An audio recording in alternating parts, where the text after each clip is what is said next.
Jewish Education in Media is pleased to present L'Chaim, a program that highlights the people, issues, and events of importance to the Jewish community. Now here is your host, Rabbi Mark Golub. I'm Mark Golub, and one of the hottest new plays on Broadway is the play Oslo, which tells the backstory of the Oslo Accords, which culminated in that historic handshake on September 13th, 1993, on the lawn of the White House between Israeli Prime Minister Yitzhak Rabin and PLO Chairman Yasser Arafat. The play Oslo is being produced at the Lincoln Center Theater in New York, directed by the most talented Bart Shear, and it played a very successful limited engagement. Excellent reviews from Ben Brantley of the New York Times. It played at Lincoln Center's smaller house, the Mitzi E. Newhouse Theater. It's now scheduled to reopen at the larger Vivian Beaumont Theater this coming March. Of course, Oslo is one of the most important words in the Jewish lexicon today. It stirs up many passions regarding the Israeli-Palestinian conflict and whether there can be a peace agreement between the parties.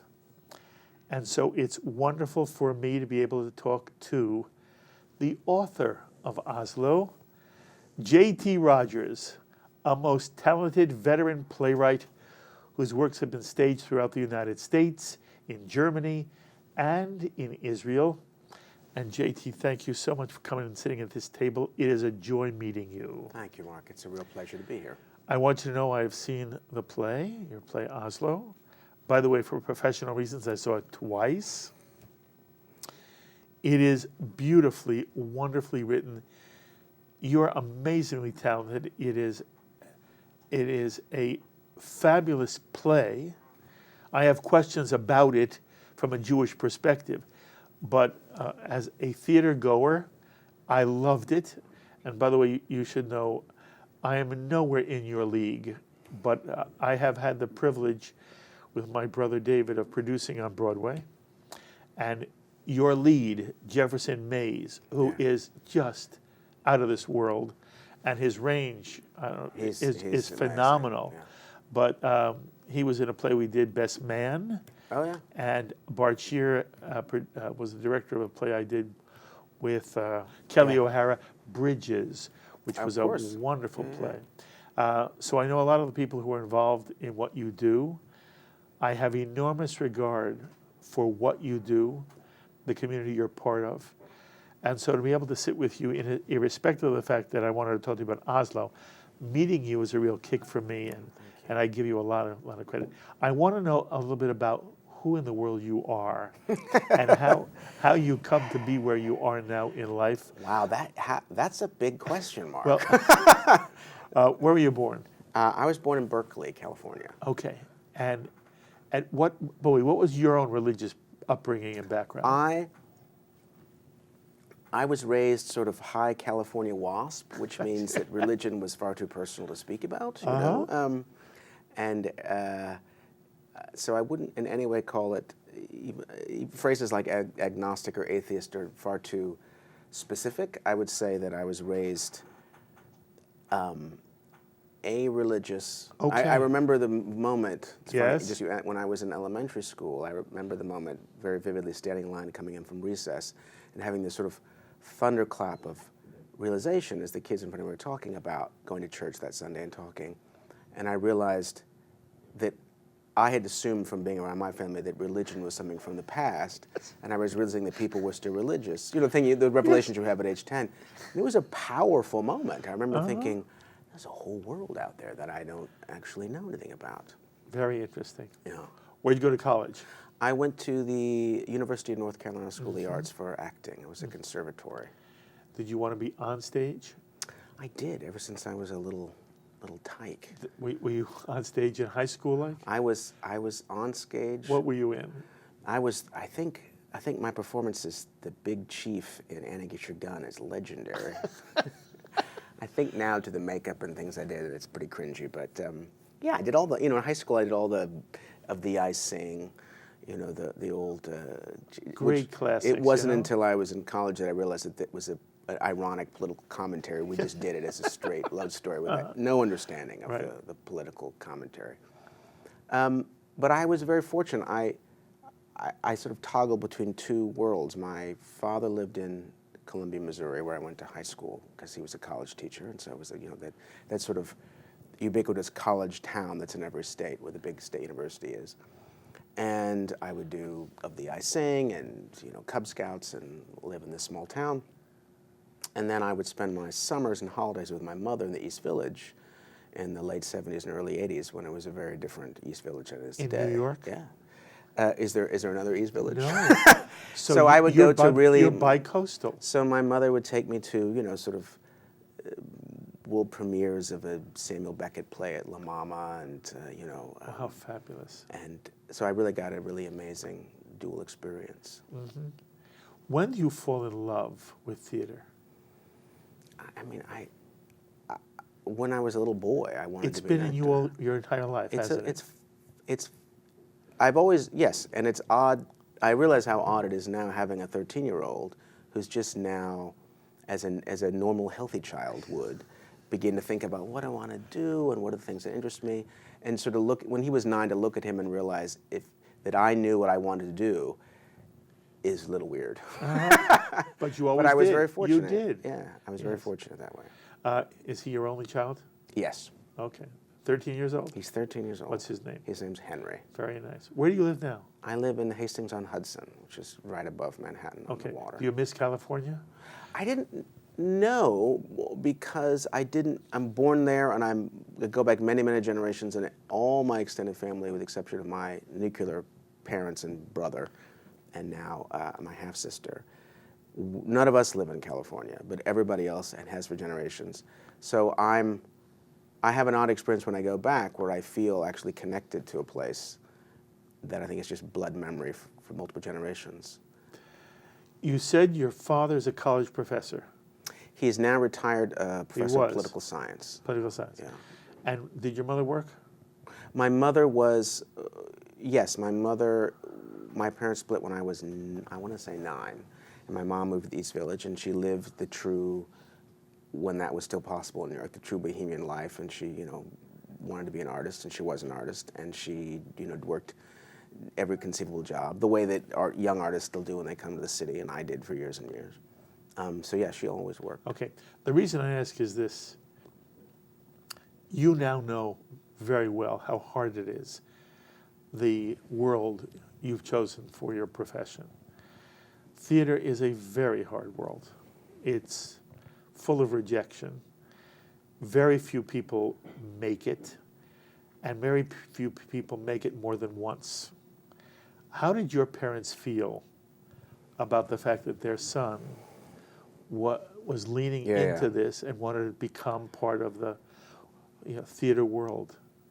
I've actually never been asked that question. And I'm sort of having this pause because I'm surprised that it's such an obvious question to ask, but I've never been asked. They were really supportive. And in hindsight, it seemed natural at the time, but now in hindsight, also being a parent and being older and also going through all the rough ups and downs, that are mostly downs in the profession, they were very supportive. And I think that was immensely helpful. Absolutely. Yeah. You were lucky. Well, I was lucky, and I was talking to a friend recently who's a young kid who's an artist, and he said, "Do you have any advice?" And I said, "Well, first of all, my God, never ask anyone else. Never ask that question." But I said, the only thing I would say is the one thing I think that my parents did well, many things they did well, but in terms of being an artist, they constantly affirmed me and expressed their love and admiration. That's wonderful. So that in an odd way, I probably had I was too impressed with myself, but then you go out in the world and the world beats you around the neck and throat, and by the time I had been beaten down, I just had a slightly abused ego as opposed to being completely crushed by the world. That's very well said. It's so true. Parents can really help a child live through what is coming in life. Yeah. Yeah. One more question about you, and then we go to your plays. Sure. Do you root for a baseball team? Yeah, I'm a little Swiss. You know, I sort of go both on a couple of different ways. Yeah, I just want to hear what this is. I grew up. I would have to say, I'm the rare New Yorker that I don't hate either the Mets or the Yankees. But I have to say, I'm really kind of a Yankee. When I was a kid, I used to sit in front of the little black and white TV my mom had, and I'd write down the score. Are you old enough for that? Yeah, the Craig Nettles and Willie Stargell team. Yes. Not Willie Stargell, Willie Randolph team. I love Willie Stargell's Pirates too, but I love that period of the Yankees. So I was sort of, and then the Cardinals. You know, such a fine team from St. Louis. So. Yeah. All right. Well, that gives me a sense of who you are. Okay. Okay. Good. So here you are in North Carolina in drama school? In acting school. Okay. And do you ever study playwriting? No, I didn't. I'm of the last generation that there was really no studying of playwriting. There was famously a school in Harvard briefly in the 30s and 40s, and then Yale.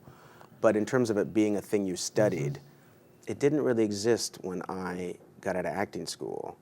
And now you can leap ahead 20 years, and almost to a person, everyone has gone to a master's program in playwriting. So I sort of watched the creation of that. Mm-hmm.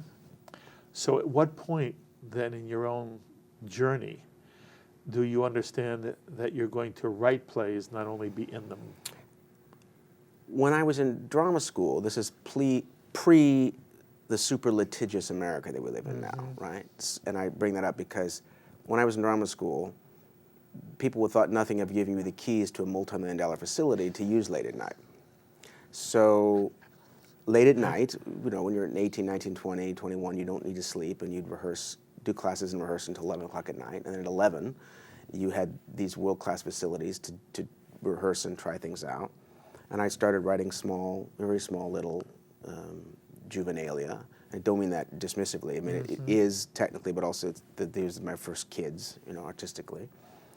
And I started doing these little plays, and I think in hindsight, I had, much like my upbringing, an inflated sense of myself, because looking back on it, in the 90s, in small town North Carolina, pre-internet, pre-cell phone, there was nothing to do on a Saturday night. So you wrote a little play, and you just assumed when you came to New York that 300 people would come on a Saturday night to see your play.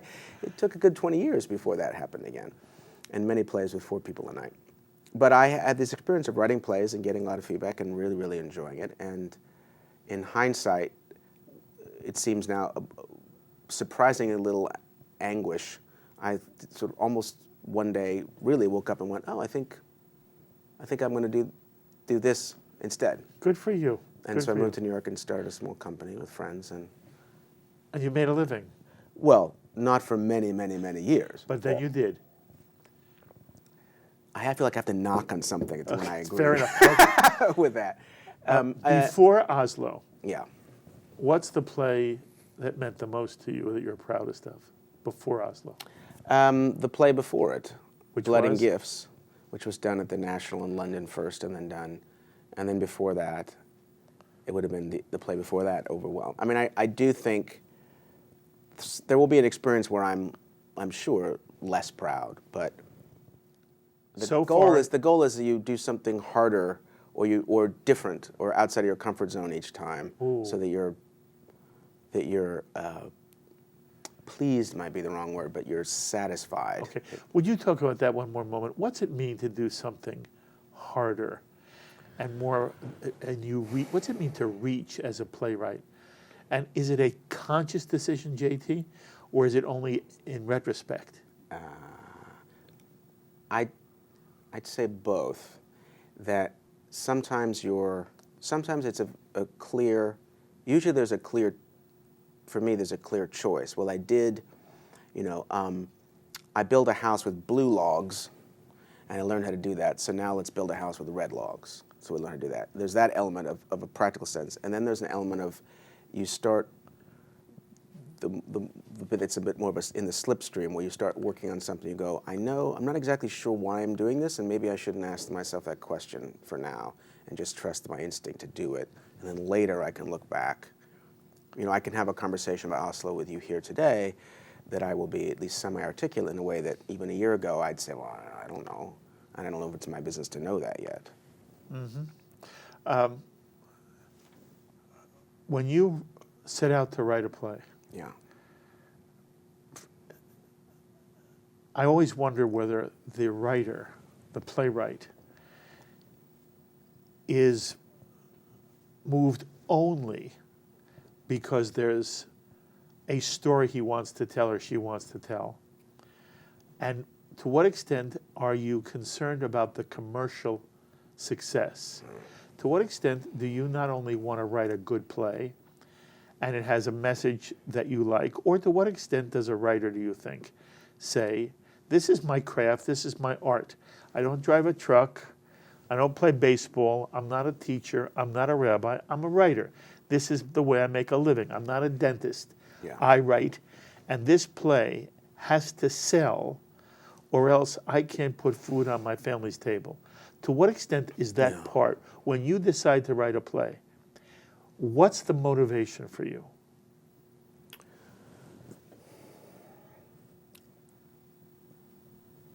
I think it's impossible.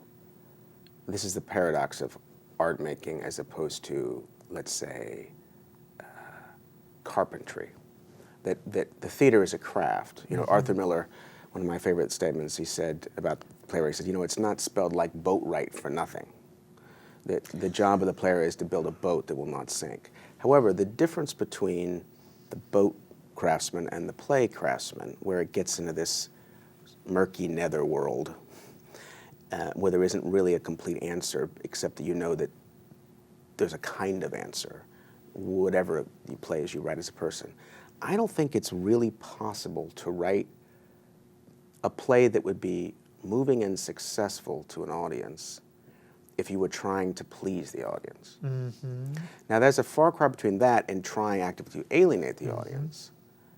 And so often we get in this discussion where there's sort of a binary, false binary, where the assumption is either the writer, is pandering, in quotation marks, or the writer is actively thumbing his nose at the audience, which I don't know anyone that does either of those things. And I think almost 99% of us fall somewhere in the middle, not because we're diffident, but because it is this strange process where, well, let's take the play we're talking about today.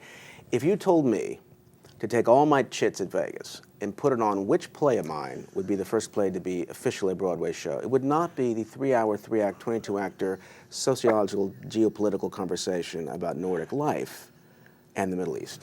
That would not be the play that would go to Broadway. And yet it was. And yet it was. So one, there are no rules. That's the first rule, only rule of the theater. And two, I think it's, in some ways it answers the question, or is an example of the answer, in that to use that play as an example to answer your question, I wanted to write a play about this story because I was confounded and fascinated by it, and I wanted to write it the best way I could. I certainly didn't, not only did I not think it would go to Broadway, that was not even, the idea of having a play as what we call a straight play, let alone a play with history and politics and a big cast, which is economically more expensive. We don't even talk about that. So like the phrase Broadway playwright is already a dinosaur in my profession. And so success is no longer defined by, are you on Broadway, are you not on Broadway? But the response has been tremendous and wonderful and very moving, but in a way you work in a bubble. You try not to think about that. You try to tell the story in the most engaging and dynamic way you can.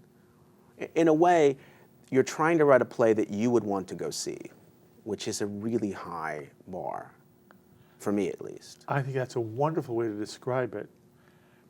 And I believe playwrights who have that mindset can be successful in a different way than others are.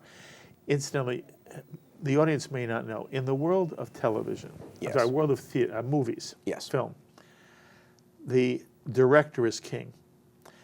In theater, it's supposed to be that everyone involved in the production is working for the writer, that ultimately the goal is to stage a production which gets the writer's vision across to the audience. Have you found in your experience as a writer that you come into companies and you have directors and you have casts, and they understand that in the theater, it's all about the play and the script and the words and what you're trying to do. And the writer often is rewriting as he watches the rehearsals move on. But I'm wondering whether you experience that, and what does it mean to you? What does it mean to you if in fact that's what you experience? That you go in and an director of the quality of Bart Shear and Jefferson Mays, and your whole cast is fabulous. Their job is to translate what you've written into a powerful evening of theater. What's that like for you? It's pretty good. Isn't it? Good for you. You make me happy. Yeah, the short answer is yes, almost exclusively that's been my experience. I think there's all sorts of, technically there's legal reasons why that's the case in movies versus, which I won't bore you with, but I think it was Edmund Burke that said that tradition is always always stronger than a law, and I think there is in the theater is a deeply tradition-bound profession in a great way, I think. One of the things I love most about it. And I think that's the working model. And there are people that work differently, contentiously, or without any contention than that, but all my experiences have been that way. The only caveat I would say, or the slight variation on your summation, is that it's not me they're there to serve, it's the play. And that is a small but important difference.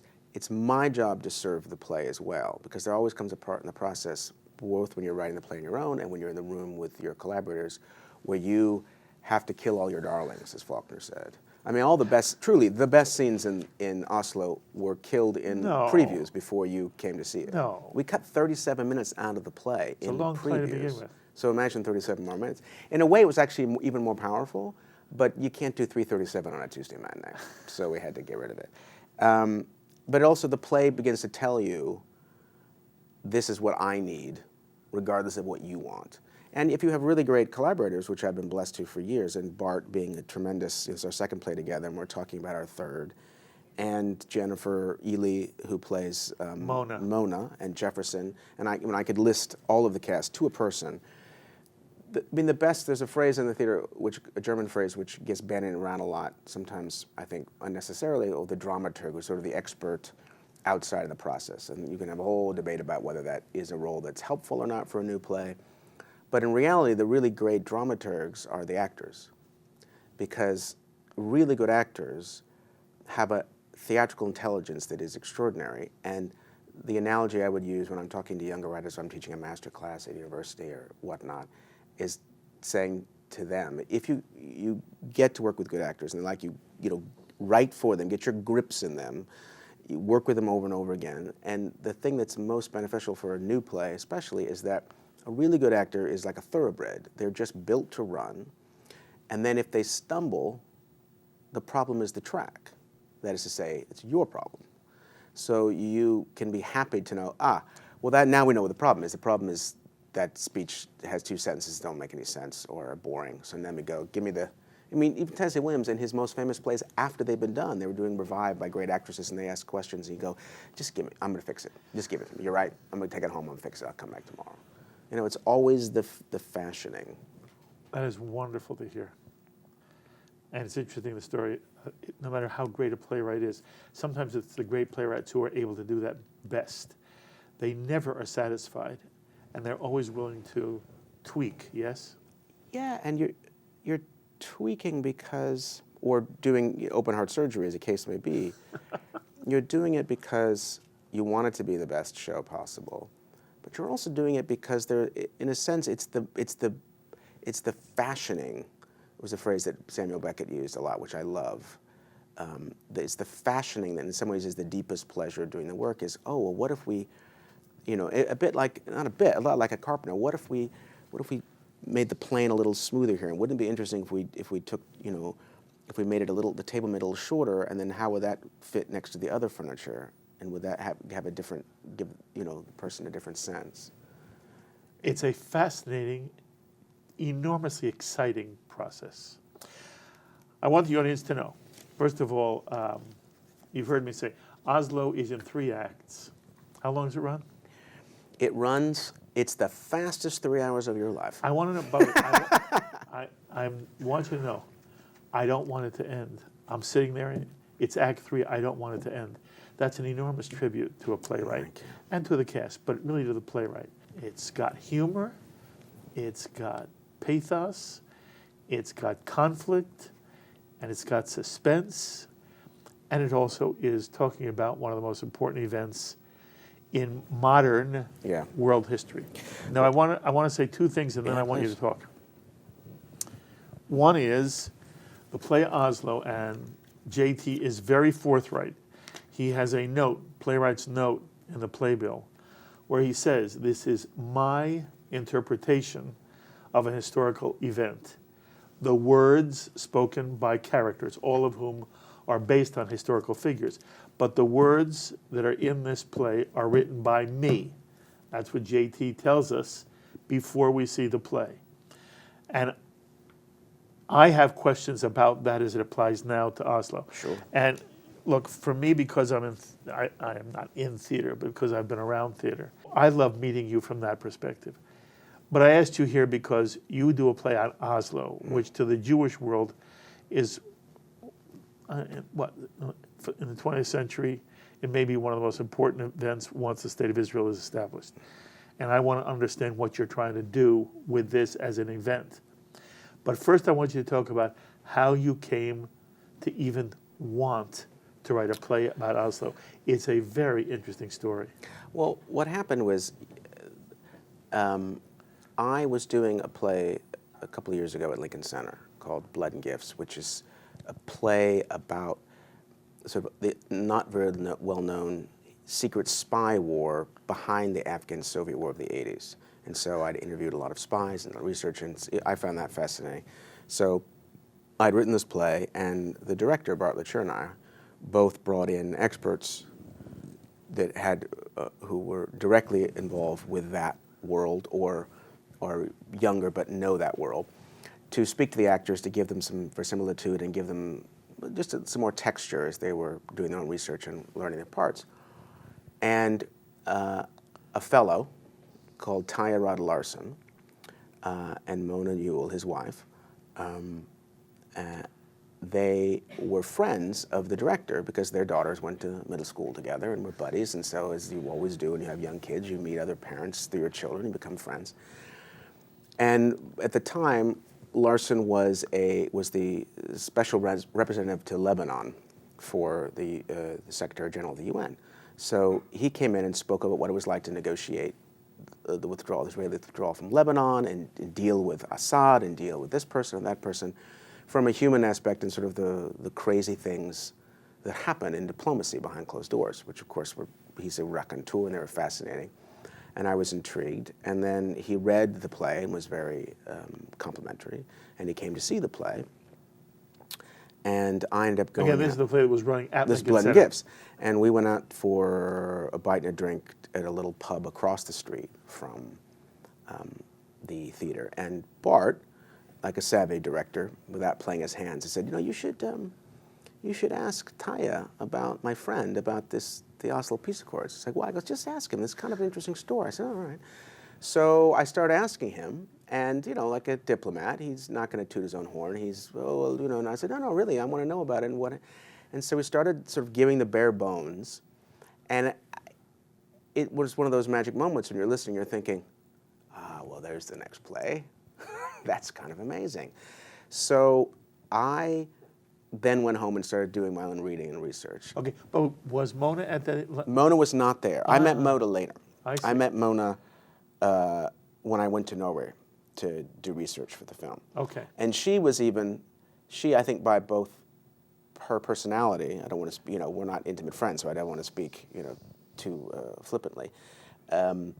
Personality and being, a diplomat in the Foreign Service as well, just didn't want to talk about it and was actively putting all credit on the Israeli and Palestinian negotiators and their governments, et cetera, to her credit. in no way seeking credit. So in a sense, I had to sort of dig up and figure out, yeah, we were a lot more important than you're making yourself out to be. So what was intriguing to me is I write, as a playwright, I write a lot about private events, personal stories, but set against big historical or political landscapes. It's not that common in the US theater. It's pretty much the norm in the UK theater. So it's interesting to toggle back and forth and sort of have that experience.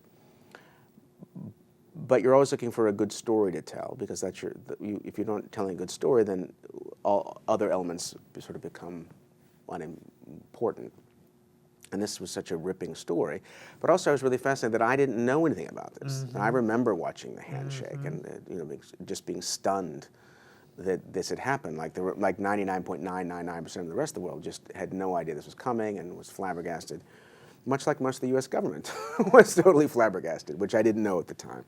I, for my sins, kind of assumed at the time as a young man reading, oh, well, obviously the Clinton people put this together, and only to discover as I was doing research that they had nothing to do with it, basically, as to their credit will admit, and that there was all this back channel and secret meetings and castles in Norway and, people talking about their kids and sneaking through rental cars. And first I thought, well, this is an amazing secret that no one knows. And then what was even more interesting was to discover that it's all there, that it's in the public record, even to a sort of exhausting degree of what happened is in the public record, with memoirs and interviews and articles and books and accusations and everything. But so in a sense, like a secret there in plain sight, certainly from an American standpoint. So I thought, well, this is a great story. Mm-hmm. And I'd wanted to write a play set against the conflict of Israel and Palestine, because I'd grown up with it my whole life. Because for two reasons. One, as a dramatist, you ruthlessly, you're always looking for dynamic, dramatic stories, and there's really almost nothing else in the 20th century, I mean, the play I'd written 2 plays before was about the genocide in Rwanda. And again, you can't write a play about genocide the way you can write a play about the color blue. There's no such thing. You can't write a play about Israel-Palestine. Forget how polemic that would be. It just would be bad. It would be uninteresting. A bigger sin as a dramatist. So you're always looking for, for years, I've been looking for something that I thought would be a way to delve into that history and that world. And again, or to be clear, not to delve in because as a dramatist, I'm not writing a play to educate you, the viewer, or the watcher. There's not a point that I want to make about the world that I want you to spend, in this case, 3 hours with me. The point is that I'm confounded or fascinated by something and don't have an answer, so I'm hoping that you will have a similar experience. Interesting. You did not have a philosophical leaning one way or the other on the Israeli-Palestinian conflict? Well, as a playwright, it's a funny thing because when you're writing the play, you go through long periods where you don't even think about that, because you're just trying to tell the play as clearly and as humanely as possible. And then, well, for example, when we were in rehearsal, there were never arguments about, well, this is what this side is right and that side is wrong, even though there were undoubtedly very different political views of the actors. Because what was embraced by the company of actors, which if you were to sort of scratch beneath the surface and say, what is the point of the play? I mean, there's many points to the play. But the modus operandi as we built the play together was how extraordinary and confounding that these people sat in a room together with their enemy that they've wanted, in some cases wanted to kill, or knew wanted to kill them, and talked about their children. By the way, just out of curiosity. Yeah. In your mind, and you have, you indicate in the playwright's notes, you condense characters, you condense events. It's a drama. you have certain Israelis. You have Yair Hirschfeld. Yeah. Yair Hirschfeld was the first academic who took part in the Oslo. You have Uri Savir, who takes over afterward and has a major role in the play. And then Joel Singer is the third Israeli who comes in, and he's the lawyer who, high-powered lawyer from Israel who was working for the Washington law firm. Now, all of these characters, Hirschfeld, Savir, and Singer, all were players in this in real life. Yeah. Which of them wanted to kill a Palestinian? Oh, I don't. So Okay. that's a fair question. Okay, and so, because I'm talking about, that's a fair question. I'm talking about the larger... No, because I'm going to... Yeah, Because you that's do fine. something very interesting in the play. Yeah. And I have trouble with their names. It was Ahmed Khoury Ahmed Khoury and Hassan Asfour. Okay. You have two Palestinian representatives, and Yeah. this is part of this is real life. Yeah. It was a very small group Yeah. from both sides who sat across a table in a room and banged out what become a framework, basically, to lead to a handshake, and that was supposed to lead to all other things. Right. It's wrong to think it was a peace agreement. It was not a peace agreement, but it was a major step towards a peace agreement. It's almost like we agreed to try to make peace. Exactly, together. which was a major step for Israelis and Palestinians. Okay, Huge. And I don't want in any way to be misleading to you. Sure. I thought the play was marvelous. As a Jew, I had problems with the play. And it's almost, in some way, I don't know how, it's fair because I'm a Jew. Yeah. And here you are, the playwright, and I'm going to tell you what bothers me about the play. I wish there was somebody here next to me who would say, well, if Golub's upset about this, let me say what I'm upset about. But you obviously are a bright, sensitive guy, and I have a right to say to you, what's going on here in your play? And I want the audience to understand. I thought the play was wonderful. Doesn't mean I didn't have problems with it. And these are problems I have with historical dramas in general. Right. But one of the things that bothers me, and now you speak to it, is it's reflected in the comment you made a moment ago. You're sitting, what you have is people who want to kill each other. Now the reality is that the Palestinians had a different view of Israelis than Israelis have of Palestinians. And I don't, especially Hassan, who was more of a jihadist than the diplomat. Well, I wouldn't, because I think it's very interesting. He wasn't because more into Islam. One of the things that was really, but one of the things that was so interesting about and dispiriting about rehearsing this play and fascinating was constantly trying to get the actors to understand that our idea of political movements in the Middle East are so different than they were when this play takes place.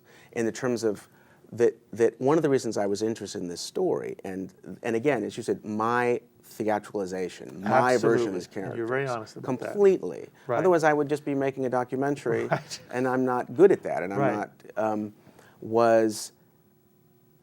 was the secular nature of the people involved, of the actual people that sat in the room together. So, and I would also say what's interesting, my comment that you pointed out earlier is, and I want to be clear on it because I don't want to cast aspersions on the people that are living that were still involved in that. Again, the weird thing of the real people, but my version of the people. But certainly there was nothing in my version that was an attempt to radically reinterpret ideas or beliefs of the real people. And if, if I did, then that's my responsibility. But one of the things I think that in real life and also in my version of the telling, why this, nothing enormous historically happens unless everything lines up. Correct. Right, in any point of history. And those are the stories we remember. Those stories are sort of fertile for telling. And one of the things that's interesting about this is these actual people on both sides were not the people that personally wanted to kill each other. There might have been hatred, there might have been fear, there might have been anger. You could go down the line and ask as individuals. But if they themselves had been the people that, to be flippant, and I probably shouldn't say, wanted to bring a gun into the room, then of course they never could have met. But I think it is interesting the stakes that I was trying to convey in the play on both sides as they saw themselves and they began the story is that it was an extraordinarily there was enormous fear that the Israeli government was terrified that this would get out because it could bring down the entire government. People on the Palestinian side were afraid that they could be personally killed if the word came out. And so, as a dramatist, one of the things you try to do is put yourself in another person's shoes. And what would it be like to walk a mile in this person's shoes? And what would it be like to try to portray that to the audience? Living in a world we do where it's all about, in the Fox Newsification of our culture, where everything has got you, and everything, we can't talk about anything from the Middle East to the health of the political candidates who are running for president to the Fort Lee gate. Everything is sort of, there can never be nuance, there can never be an opinion except mine, and people aren't even nice about it. And people are nice about it, and I'm taking us off your original question, but it's sort of an endless, it's like a Chinese, there's a Chinese, Russian nesting dolls. Yes. It's just a story within a story within a story. I want to be as honest with you as I can be about what it was that, as I'm loving the play, I'm also disturbed by certain things. So what was it that disturbed you? Okay, so I'll give you an example. Both sides are passionate. Incidentally, what J.T. is able to do is he's able to draw both the Israeli figures and the Palestinian figures in a way that you like them. You're fabulous in drawing characters. So I like the Palestinians, I like the Israelis. And sometimes they argue and sometimes they sort of put their arms around each other. The storyline is that Larson has this theory of negotiation where you go into a private room and there's where you negotiate. Nobody else is allowed in the room. Then you come out of the room and you socialize. You eat together. You laugh together. You tell jokes together. You tell funny stories together. You go for walks together. And you build a certain sense of trust and camaraderie, which then you you can't help but bring into that private room where the negotiations are being held.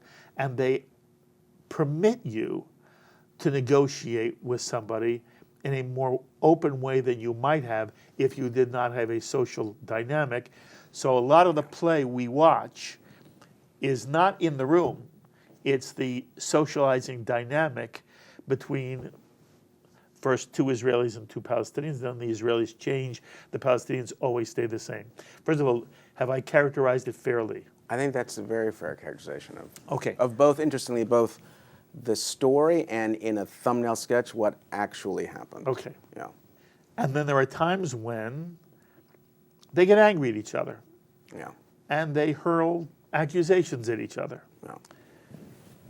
And I'm saying to myself, supposing I'm a kid from NYU who comes to Lincoln Center to watch Oslo. Well, I'm a student at Barnet or Columbia. Or I'm just I'm a Upper West Side liberal type person who has his own views of how the Israeli-Palestinian conflict isn't being resolved and who's at fault and why is at fault.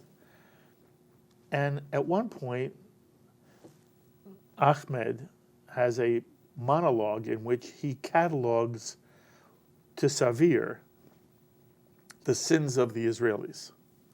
And Yes. one of the sins he says is, he talks about that you forced Palestinians off their land.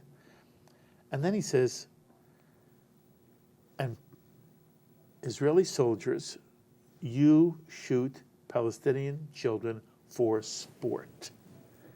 That is a line in your play. Yes, it is. That a Palestinian says to Israelis, your Israeli soldiers shoot Palestinian children for sport. And in the play, Savir says nothing. Savir never says to him, are you out of your mind? That never happens. It could never happen. You've been sold a bunch of malarkey. And I saying to myself, because Savir never says to Ahmed, what are you talking about? The line stands. as if it's true, and it isn't true. And Israeli soldiers never shoot children for sport. But what's interesting is fascinating, because I've had this conversation multiple times about the exact same moment of the play from the other point of view, where people have sat with me and said, good for you. How could you allow the Israeli, how could you allow in your play to have the Israelis say X, Y, and Z? I want to hear what X, Y, and Z is. How do you, well, hold on, because this is my larger question, is I've written a play. When I write a play, one of the things I try to do, two things. I only put people on stage that I either love or admire, which are not the same thing.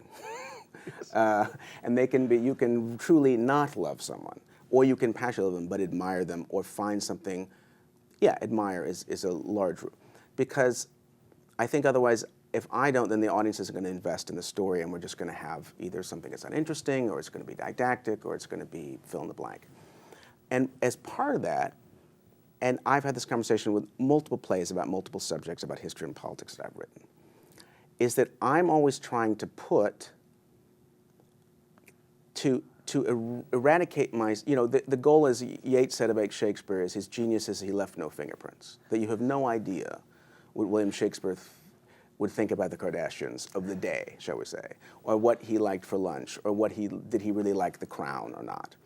And so it's impossible, unless you're Shakespeare, to achieve that, but you attempt in the hopes that the work will be better, so that you erase yourself and let the people you've created speak so that their ideas, as they believe, are clear. So in the play, throughout, we could go through line by line and find things that I don't want. The intention is not to piss or to offend people, but that these are ideas on both sides politically, that were put forward constantly and believed politically, whether you agree or I agree, or reverse engineered. And then in the specific scene, one of the things that's interesting to me about the play and the reality of diplomats is that the scene you're talking about is a scene where both sides lay out, these are our grievances. And they're intended to be. I mean, we were all it was a very heated, complicated rehearsal of that. Was it? Of course, not in an argumentative way, but sort of what are they saying, what do they believe, and then there's a litany that's put forward by the Israeli side, which is from a Palestinian side, and again, I'm speaking very generally, to put it mildly, could be read as wrong and or offensive, and vice versa, as you're pointing out. But the thing that I'm trying to show in the play, which I think is indicative of diplomacy as to people that I've spoken to at great length who are diplomats in this subject matter, in Afghanistan and in Rwanda, is that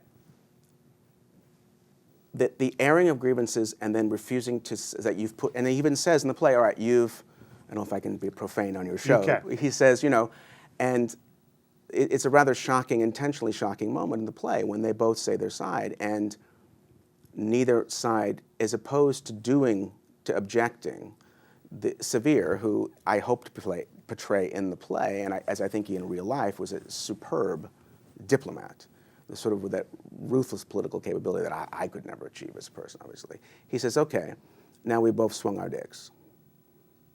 Now we've put the 800-pound gorilla on the table. Now you and I are going to have a conversation. Mm-hmm. And that's a very powerful moment. And it's a very powerful moment. And I wanted both sides to say the things that many people in that moment, those characters reading their memoirs, reading documents of the time on both sides of this political divide, said, because I didn't want to whitewash the painful things that people were feeling and saying. I can't defend, I'm not a politician or historian. I can't defend line by line the play. And I would argue, I hope without being a weasel, that it's not my job to, not that we can't have a conversation about it, obviously, but that the moment I start having to, only comment I can say is, I devoted years of my life to trying to create the most true, humane portrayal of these people and try to fairly articulate the profound grievances of these characters, not the Israelis or the Palestinians. I don't know who the Israelis are, the way I don't know who the Americans are. I mean, look at our country right now. Good Lord, what are we? You know what I mean? I can't do it. I don't know how to do it. I think it would be foolish of me to do it.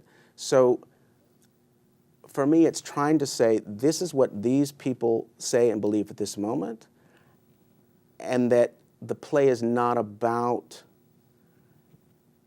either side getting to prove that they're right, but what moves me about the actual Oslo story, and I was trying to tell elements in this theatrical retelling, is the idea, and this is taking it slightly out of the actual specifics of 1993 Israel-Palestine, and looking at the world we live in now, is that people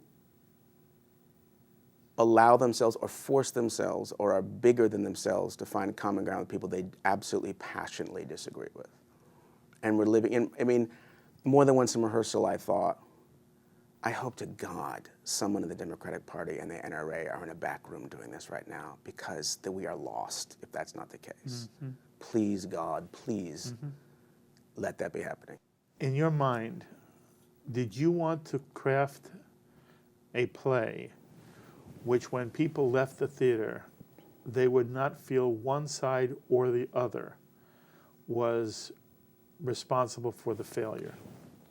Well, the play doesn't very clearly, on purpose, the play is, in essence, a bracket around history.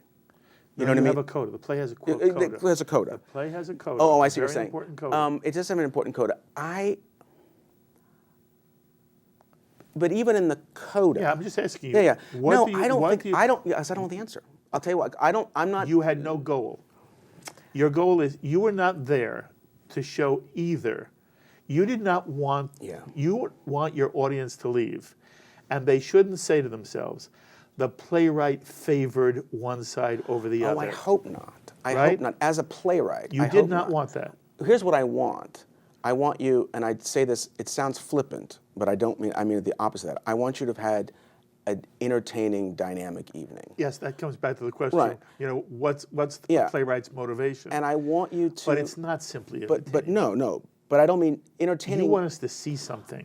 My goal as a playwright, as an artist, is to expand on the American stage the definition of what is human, and give voice to people, be they Israeli, Palestinian, Rwandan, Upper West Side, Kansan voices of people, or ideas that aren't in the usual very narrow bandwidth. Okay. Not because I have a political point, but because I find hearing other voices thrilling. Okay, you do know there are playwrights who do have a political point. Sure. And they're writing to make that point.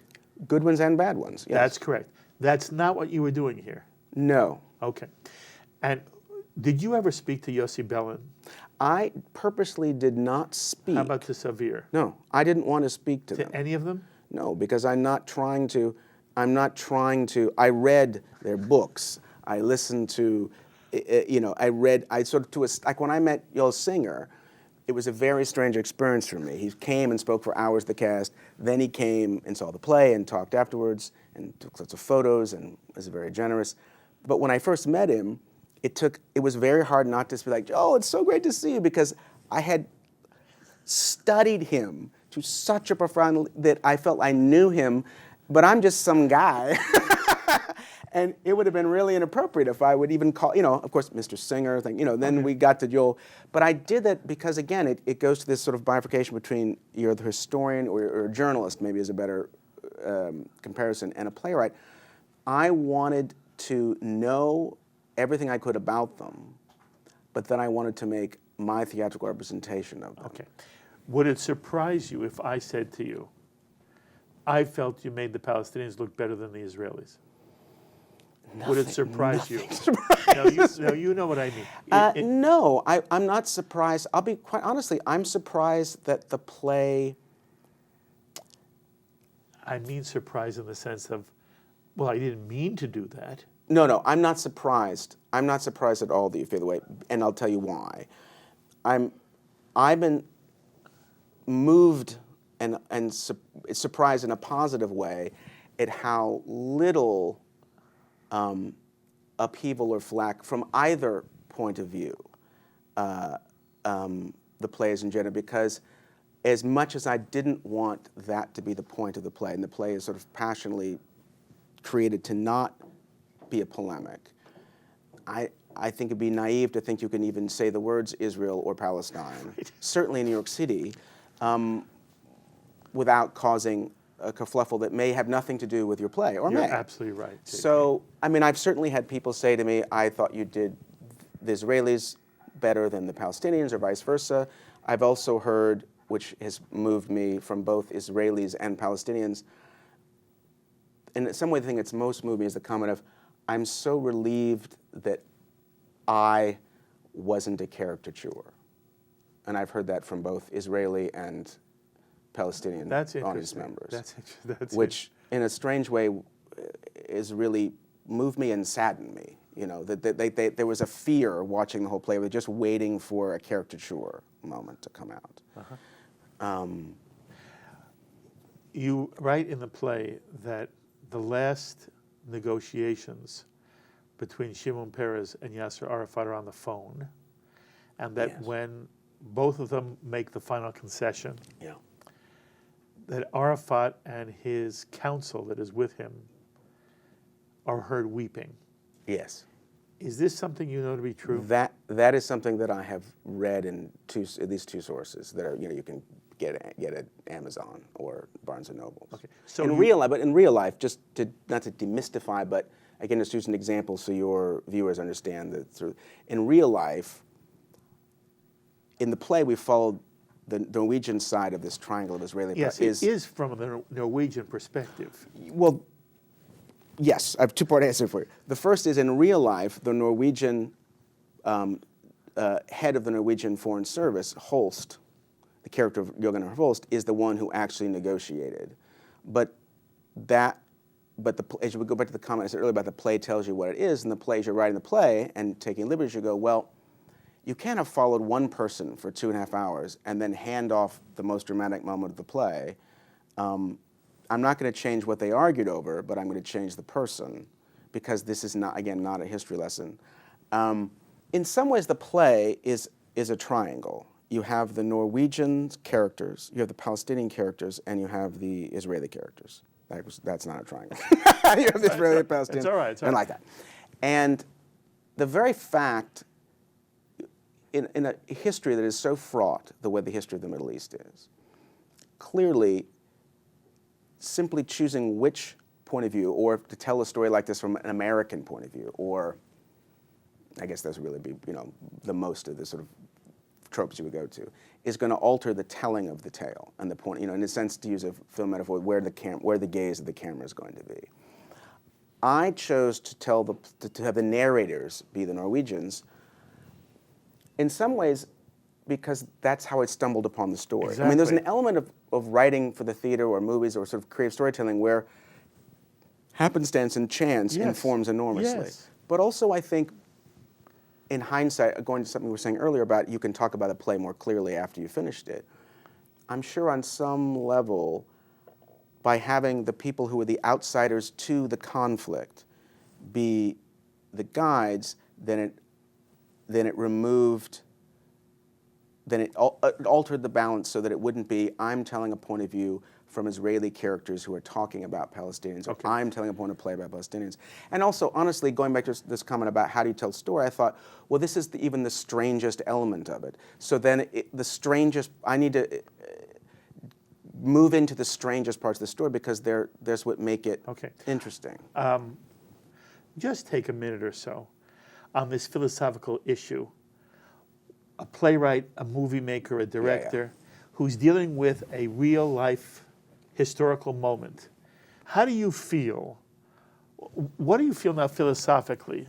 The playwright or the author's latitude? How much latitude do you give yourself? Do you think a playwright should have in general? If you were teaching this in some university course, and some student said to you, How much latitude should a playwright have to take poetic license, dramatic license with historical events and people who see it, the movie, the play, they don't read that page where you are so clear.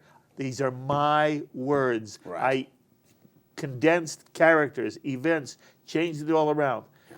People are going to walk out of Oslo thinking they know the literal, actual truth. I don't think they are. I consciously don't want to put on stage people or events happening that are diametrically opposed, morally, the moral opposite of what someone has said or believed in public. I don't, and some of it ties into the sort of rule I have is you can only put people that you admire or find interesting on stage. But I would say two things. One, specific in this play and in other plays as well, the idea is how do I capture the spirit of the event as opposed to the actual day by day, moment by moment. But also, and this is one of those, you do raise, I can give you a boilerplate answer, but it's not totally honest because it is one of these sort of murky questions about art going back. It is a dilemma the author faces. In some ways, I think you can make a case, and I'm too well-mannered a wasp to probably embrace this completely, but it's not the author's role to be the historian. I mean, the flippant answer is there's not a single shred of Richard III that's true. It is a complete ideological smear job, and yet it's a brilliant play and teaches about humanity and et cetera, et cetera, et cetera. Now, that's a somewhat flippant or extreme example, but if you look at the problem with not giving, and I'm not saying that you're saying this to me, but the problem by either focusing completely on the authenticity of an event as it's retold in storytelling, is that when you start to go down that road, almost everything that has anything to do with real life, in quotation marks, is altered consciously or unconsciously. And I'm not saying that as some sort of meta college course excuse of things. It just gets to this murky, you and I start going down a list of plays and movies we've seen that we were deeply moved by, and we find, oh, well, that was changed, and that was altered, and that was changed. I actually wanted to upfront say it because there are people who are living who could come to see this play, and I thought it was disrespectful if I didn't do that. And also, this is a subject matter that people feel incredible agency over, in a way that it's not. It would be foolish and rude for me to pretend that this were just, quote unquote, another play. Okay. I understand who I am. I'm a passionate Jew. I care enormously about the well-being and the future of the State of Israel. I have no animus at all toward the Palestinian people, but I resent the fact that from my perspective, time and time again, Israel has said we're ready to share the land, and the Palestinian has said we cannot share it with you. I feel Oslo was a possible moment, an extraordinary moment, by the way. And I've talked to the people involved. I had a long conversation with Yossi Bellin about your play. And I think you picked one of the greatest moments in human history where people really tried to do something extraordinary. I don't think it represented what the Palestinian people or Palestinian leadership ultimately wanted, and I felt the coda was a little too balanced. I think the reason why Oslo failed had nothing to do with Rabin's assassination, as tragic as it was. It had to do with the fact that Yasser Arafat was going around telling his Palestinian world that this was just a chink in his arm. This was just one step towards ultimately dismantling the State of Israel. And then violence started and the whole thing collapsed. But, J.T., I recognize I'm coming from a perspective. I'm not unbiased. I'm not neutral. I have my own preconceptions, and my own, I believe, understandings of things that are going to influence the way I view a play. I say that to you because while I had problems with it as a Jew, I'm saying to myself, I'm watching what a playwright did in a remarkable setting on stage. He deserves enormous credit. I encourage everyone who's watching now, who comes into New York, and maybe this play one day will tour the country, to see Oslo. It's a wonderful moment of theater. In Hebrew we say, kol hakavod, all honor goes to you. And all I wanted people to understand is they should take your opening playwright's comments seriously. I think that's This is true. not what really happened day to day, moment to moment. In the grossest sense, it is, but you are showing a human moment of interaction using Oslo as your vehicle.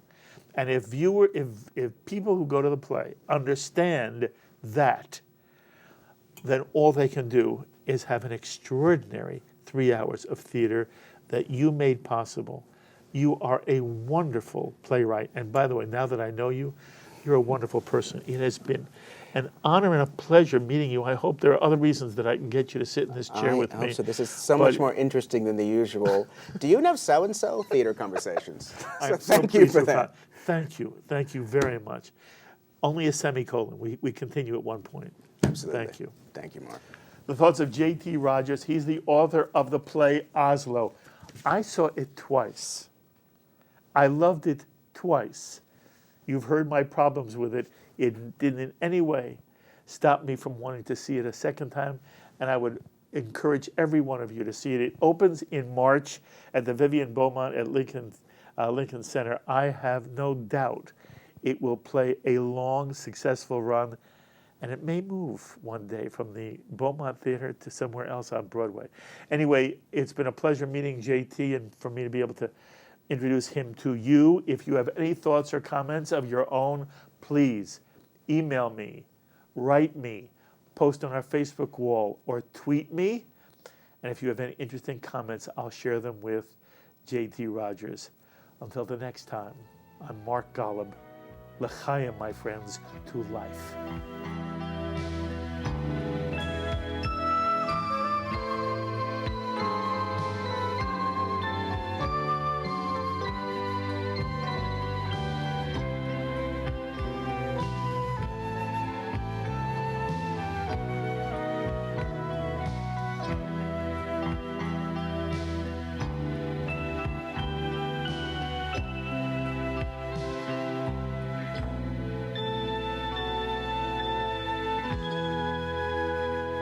L'chaim is a presentation of Jewish education in media. We would be pleased to send a complimentary DVD of this program to anyone who wishes to support JBS, the Jewish Broadcasting Service, with a tax-deductible gift of $36, double chai or more, to the nonprofit organization Jewish Education in Media. Simply visit the JBS homepage and click on the Donate button to make a donation by PayPal or your credit card. And please indicate the program for which you would like a DVD. Or you can send your tax-deductible check made out to Jem, Post Office Box 180, Riverdale Station, Bronx, New York 10471. And again, please remember to indicate which program you would like to receive with our compliments. And we thank you for your kind support.